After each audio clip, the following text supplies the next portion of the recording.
এই নামাজের মাধ্যমে বান্দার সম্পর্ক আল্লাহর সাথে এমন হয়ে যায়, আল্লাহর সাথে এমন ভাবে কথোপকথন নামাজের মাধ্যমে হয়, অন্য ইবাদত দ্বারা এটা সম্ভব না। কবরে একটা প্রশ্ন করবে, মার রব্বুকা, তোমার রবকে? ইমাম সাহেব বলেন, মুসল্লি বলেন, নেতা বলেন, জনগণ বলেন, সবাইকে এই প্রশ্নের উত্তর দিতে হবে, মার রব্বুকা, তোমার রবকে?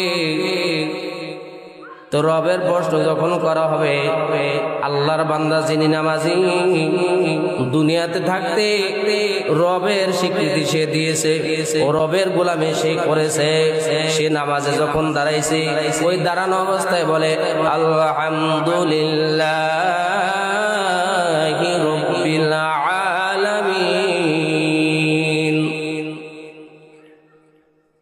দাঁড়ানো অবস্থায় আল্লাহর বান্দা আল্লাহর বরত্বের স্বীকৃতি দান করলেন, বান্দা আল্লাহর বরত্বের স্বীকৃতি দান করলেন নামাজের মাধ্যমে দাঁড়ায়া বলে রব্বিল আলামিন, দাঁড়ায়া রবের স্বীকৃতি দিল। তারপরে বান্দা যখন রুকুতে যায়, তখন রুকুতে যাওয়ার পর আল্লাহর বান্দা তখন মাথাটা একটু নিচা কইরা বলে সুবহান রাব্বিল আযীম। এখানেও আল্লাহর বরত্ব, আল্লাহর পবিত্রতা প্রশংসা করে। যখন আল্লাহর বান্দা সিজদায় যায়, তখন সিজদায় যাওয়ার পর এখন বান্দা তার অস্তিত্ব আমিত্ব বিলীন কইরা দিয়া আল্লাহু আকবার। একটা মানুষের দেহের মধ্যে মাথাটা হলো সবচেয়ে দামি, মাথা না থাকলে দেহের কোনো দাম নাই, কথা ঠিক কিনা? বডি আছে, হাত আছে, পা আছে, অঙ্গ প্রত্যঙ্গ সবকিছু ঠিক আছে, কিন্তু মাথা নাই, তাহলে চেনাও যায় না। কিন্তু অঙ্গ প্রত্যঙ্গ নাই, হাত নাই, পা নাই, কিন্তু মাথা আছে, চেহারাটা ঠিক আছে, বলে এটা অমুক লোকের লাশ, কথা ঠিক কিনা? ঠিক শরীরের দেহের মধ্যে সর্ব উঁচা জায়গা, উপরের জায়গা হলো এই মাথা, এই কপালটা। আল্লাহ তাআলা ডাক দিয়ে বলে বান্দা, এই তোর দামি জায়গাটা, তোর দামি কপালটা তুই নিচু কইরা দিয়া মাটির মধ্যে লাগাইয়া দিয়া তুই আমি আল্লাহর কুদরতি কদমে সিজদা করলি বান্দা, তুই রবের স্বীকৃতি দিয়া দিলি। কবরের প্রশ্ন করতে দেরি, আল্লাহর এই বান্দার প্রশ্নের উত্তর দেওয়া দেরি হবে না। قالوا لم نك من المصلين। তখন জাহান্নামীরা বলবে আমরা মুসল্লি ছিলাম না, আমরা নামাজ পড়তাম না, এই কারণে আল্লাহ রাব্বুল আলামিন আমাদেরকে জাহান্নামী করেছে। আরো তিনটা কারণে এই বান্দাদের জন্য আল্লাহ রাব্বুল আলামিন জাহান্নাম নিযুক্ত করেছেন। পরে তারা আরো বলেন ওয়ালাম নাকু নুতঈমুল মিসকিন।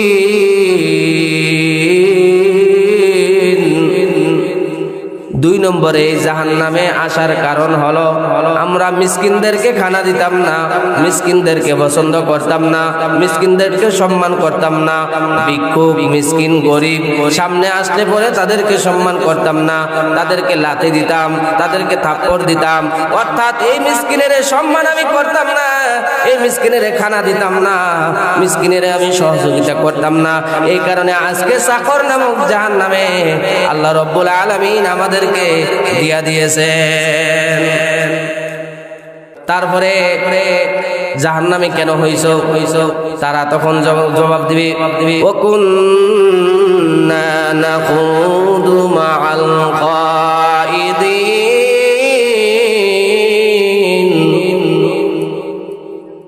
আমরা যখন একত্রিত হইতাম, গীবত শিকায়াত করতাম, যারা অশ্লীল কথাবার্তা বলতো, অযথা সময় নষ্ট করত, যারা ফায়সা সময় নষ্ট করত, ফায়সা কথাবার্তা বলতো, আমি তাদের সঙ্গে সময় দিয়েছি, তাদের সঙ্গে আমি দলভুক্ত হয়েছি। এই কারণে আল্লাহ রাব্বুল আলামিন আমাকে জাহান্নাম দিয়েছি। নাউযুবিল্লাহ।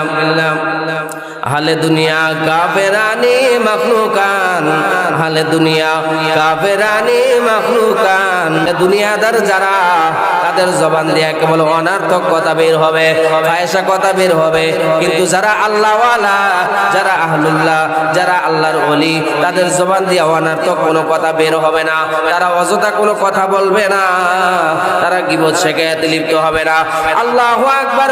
এজন্য আমাদের আকাবিরদের বেলা দেখা যায় আমাদের পূর্বপুরুষরা অযথা কোনো কথা বলতেন না। যদিও কথার প্রয়োজন হইতো কাগজের মধ্যে লেখা রাখতো, রাত্রিবেলায় হিসাব করতো কয়টা কথা কাজে প্রয়োজনে লিখেছে আর কয়টা কথা অনার্থক কাগজের মধ্যে লিখেছে। সুবহানাল্লাহ। হযরত জুরজানি রাহমাতুল্লাহি আলাইহি 40 বছর পর্যন্ত ছাতু খাইছেন। ছাতু মুরব্বীরা ভালো বুঝবেন। রুটি না খায়া ছাতু খাইতেন 40 বছর। তাকে যখন প্রশ্ন করা হয়, হযরত আপনি কেন রুটি না খায়া ছাতু খাইতেছেন, তখন এই আল্লাহর বান্দা জবাব দেয় যে রুটি খাওয়া আর ছাতু খাওয়ার মধ্যে আমি সময় মিলাইয়া দেখেছি, রুটি খাইতে সময় বেশি লাগে আর ছাতু খাইতে সময় কম লাগে। রুটি খাইতে যেই সময়টা বেশি লাগে ওই সময়ের মধ্যে আমি আল্লাহর নাম 70 বার জপতে পারি। সুবহানাল্লাহ। এই কারণে আমি রুটি খাইতে গিয়া সময় নষ্ট না কইরা 40 বছর পর্যন্ত ছাতু খাইয়া আমি বেশি বেশি করে আল্লাহর নাম জপি। সুবহানাল্লাহ। তো ওই জাহান্নামীরা বলবে আমরা কিছু লোক ছিলাম অযথা সময় নষ্ট করতাম, অযথা অনার্থক কথাবার্তা বলতাম, অথবা ওই দলের সাথে আমরা সঙ্গবদ্ধ হইতাম, এই কারণে আল্লাহ রব্বুল আলামিন আমাকে জাহান্নামে দিয়েছে।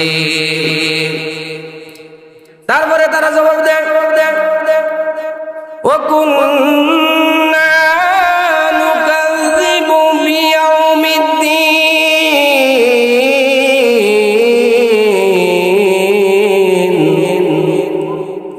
আমাদেরকে জাহান্নামে দেওয়ার আরেকটা কারণ হইল আমরা যখন শুনতাম বা বিভিন্ন মাধ্যমে জানতাম যে কিয়ামত নামে একটা শব্দ আছে, একটা দিবস আছে, হাসর ময়দান, আমরা বিশ্বাস করতাম না।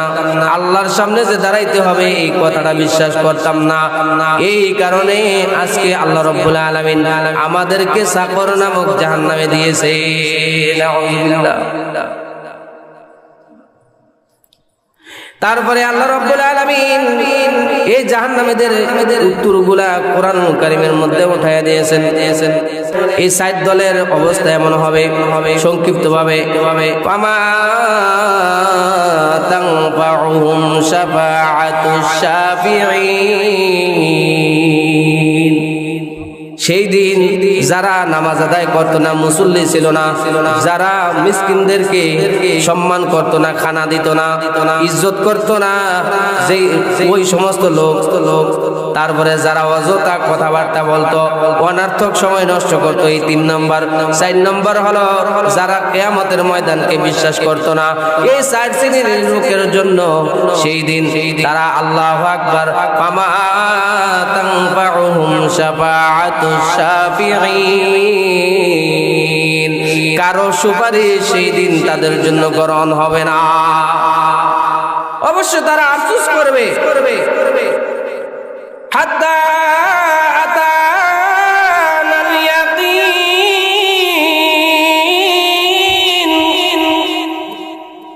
তাদের হালতটা এরকম ছিল, মরণ পর্যন্ত তারা এই অবস্থায় ছিল। অথবা তারা এই চিন্তা ফিকিরে ছিল যে আজকে নামাজ পড়বো না, আগামীকাল পড়বো, এই মাসে পড়বো না, আগামী মাসে পড়বো, এই রমজানে রোজা রাখবো না, আগামী রমজানে রাখবো, এই সময় হজ করবো না, আগামী বছর করবো। 1 লাখ টাকা হয়েছে, এই বছর যাকাত দিব না, সামনের বছর যাকাত দিব।